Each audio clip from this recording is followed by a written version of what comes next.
Hello everyone, আমার YouTube চ্যানেলে তোমাদের সবাইকে স্বাগত জানাই। আশা করি তোমরা সবাই সুস্থ আছো, ভালো আছো। আজকে আমি তোমাদের সাথে তোমাদের ক্লাস 11-এর এডুকেশনের তোমাদের যে নিউ সিলেবাস আছে তাতে তোমাদের ফার্স্ট চ্যাপ্টার আছে শিক্ষার লক্ষ্য ধারণা, সেই চ্যাপ্টার থেকে কিছু এমসিকিউ তোমাদের সাথে আলোচনা করব। ভিডিওটাকে কেউ স্কিপ না করে পুরো দেখতে থাকো। তো এগুলো দেখো, এমসিকিউগুলো আলোচনা করার আগে একটু তোমাদের বলে দিই, এডুকেশন আমরা যেহেতু পড়ছি এডুকেশন হচ্ছে ইংরেজি একটা শব্দ। এডুকেশনের বাংলা অর্থ হচ্ছে শিক্ষা। আমরা একটুখানি শুধু জেনে নিই শিক্ষা কাকে বলে, শিক্ষা কি। আমরা শিক্ষা সবাই জানি, আমরা শিক্ষা লাভ করছি, কিন্তু এই শিক্ষাটাকে যদি আমাদের বলা হয় যে শিক্ষা কি, তাহলে আমরা কি বলবো? যেটা মানুষকে কুসংস্কার মুক্ত করে, মার্জিত করে, উদার করে, পরিবেশের সঙ্গে সঙ্গতি বিধানে সাহায্য করে। যদি সহজভাবে আমরা বলতে চাই, যাতে সুনাগরিক হিসাবে গড়ে তোলে, সেটাই হলো যেটা আমাদেরকে দায়িত্বশীল সুনাগরিক হিসেবে গড়ে তোলে, সেটাই হলো শিক্ষা। শিক্ষা থাকলে তোমার মধ্যে দেখবে একটা উদারতা, একটা মার্জিত বোধ, একটা কুসংস্কার মুক্ত মনোভাব, সেইটা কিন্তু তোমার মধ্যে কাজ করবে। পরিবেশের সাথে যেই যে অ্যাডজাস্টমেন্ট, সেটাও কিন্তু তোমার মধ্যে গড়ে উঠবে। সেই জন্য মোদ্দা কথা হলো, তুমি একটা দায়িত্বশীল সুনাগরিক হিসেবে কিন্তু নিজেকে গড়ে তুলতে পারবে। যে এডুকেশন, তোমরা কিন্তু শর্ট কোশ্চেনে এটা পাবে। এডুকেশন আমরা পড়েছি যে এডুকেশিও থেকে এসছে, কিছু দেখবে এডুকেয়ার, তাহলে কোনটা থেকে এসছে? অ্যাকচুয়ালি এডুকেশন শব্দের ব্যুৎপত্তিগত অর্থ বিশ্লেষণ করতে গিয়ে ভাষাতত্ত্ববিদরা বিভিন্ন বিভিন্ন মত প্রকাশ করেছেন।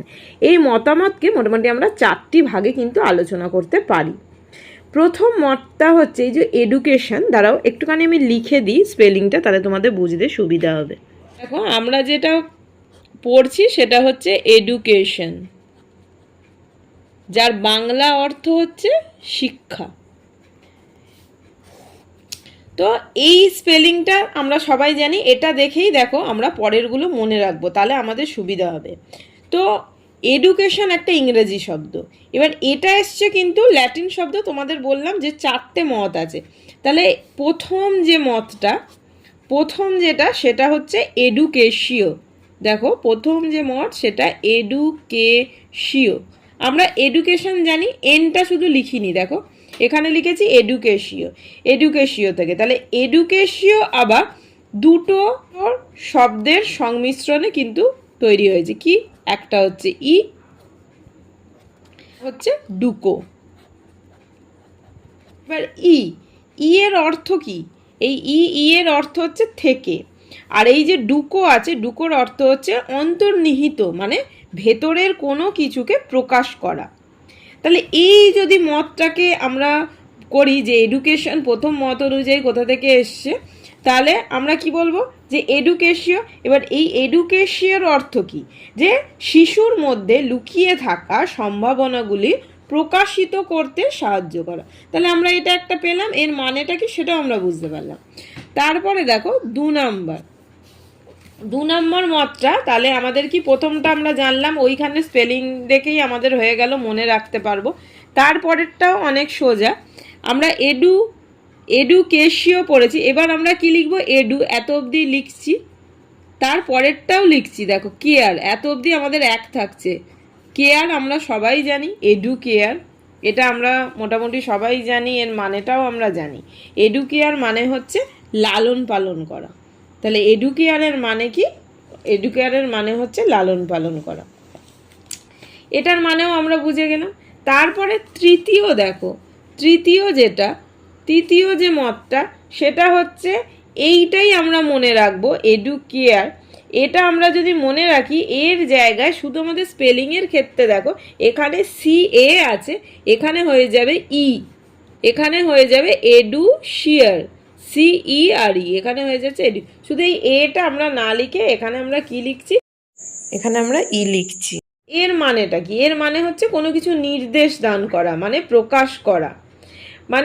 এইটার মতে হচ্ছে শিক্ষা হলো নির্দেশ দানের মাধ্যমে শিক্ষার্থীর যে সুপ্ত গুণাবলী প্রকাশ করে, শিক্ষার্থীকে এগিয়ে যেতে সাহায্য করা। তোমার মধ্যে ধরো কোনো সুপ্ত গুণাবলী আছে, তুমি নাচ করতে ভালোবাসো, তুমি গান করতে ভালোবাসো, তুমি আঁকতে ভালোবাসো, এই যে সুপ্ত গুণাবলীগুলো আছে সেটা প্রকাশ করে শিক্ষার্থীকে কি করে, এগিয়ে নিয়ে যেতে সাহায্য করে। এবার চতুর্থ মতটা কি, চতুর্থ মতটা কোথা থেকে এসছে, এডুকেটম। এবার দেখো এডুকেশনটা আমরা মনে রাখি, সি এ, তারপরে দেখো সি এ অবধি এত অবধি থাকলো, এরপর টিও থাকলো ইউএম। তাহলে একটা স্পেলিং থেকে আমাদের মনে রাখার সুবিধার জন্য আমি তোমাদেরকে এইভাবে বলছি। তাহলে এর অর্থ কি, এর অর্থ হচ্ছে শিক্ষাদানের কাজ, মানে যেটাকে আমরা ইংরেজিতে কি বলি, টিচিং। তাহলে এই অর্থে শিক্ষা বলতে কি বোঝায়, শিক্ষাদানের মাধ্যমে শিক্ষার্থীকে বিকশিত করা, শিক্ষাদানের মাধ্যমে। ধরো শিক্ষাদান হচ্ছে তোমাদের, ধরো তোমরা কোথাও ধরো পড়তে গেছো বা তোমরা স্কুলে যাচ্ছ, সেখানকার টিচাররা তোমাদেরকে শিক্ষাদান করছে, সেটাকেই বোঝানো হচ্ছে। তাহলে এই যে ব্যাপারটা, এইটা পুরোপুরি আমাদের ক্লিয়ার হয়ে গেল। এবার চলে যাই এমসিকিউতে। দেখো এরকম এমসিকিউ তোমাদের তো এরকম 4টে করে অপশান দেওয়া থাকবে, সঠিক উত্তর নির্বাচন করো।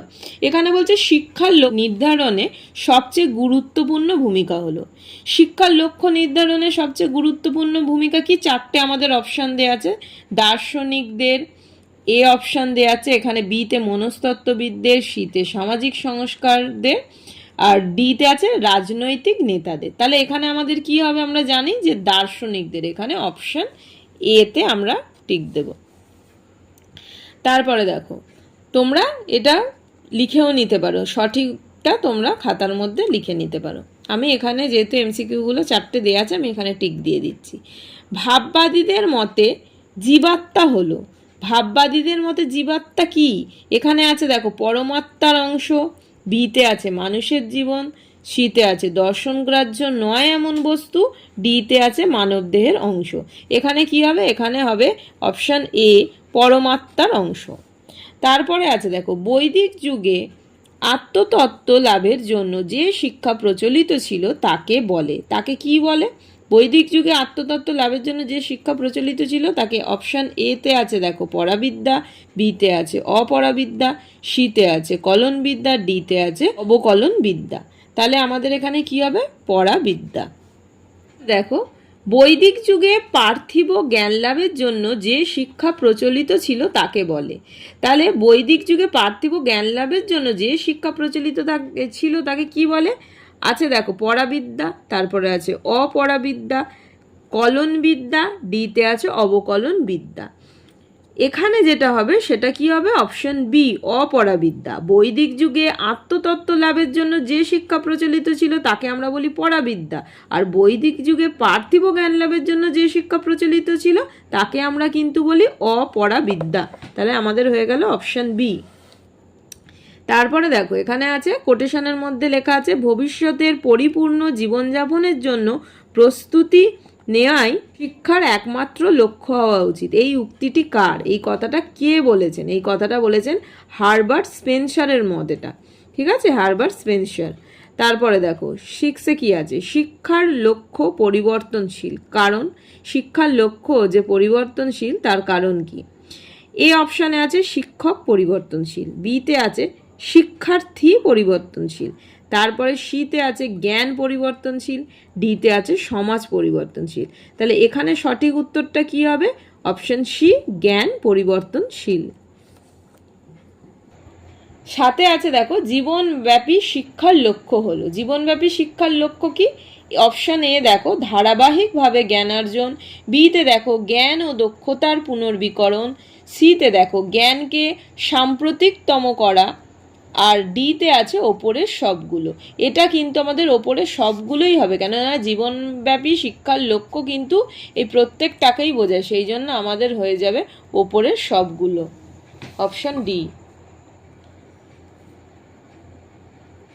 কোন দার্শনিক মানুষকে সামাজিক প্রাণী হিসেবে উল্লেখ করেন, দেখো কোন দার্শনিক মানুষকে সামাজিক প্রাণী হিসেবে উল্লেখ করেন, অপশান এ রুশো, বিতে প্লেটো, সিতে অ্যারিস্টটল, ডিতে হচ্ছে পেস্টালসি।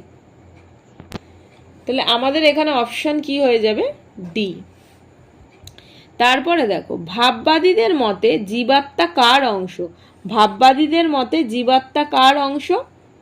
প্রেতাত্মার অংশ এখানে আছে, তারপরে আছে দেখো পরমাত্মার অংশ, তারপরে আছে পৃথিবীর অংশ, তারপরে আছে মহাকাশের অংশ।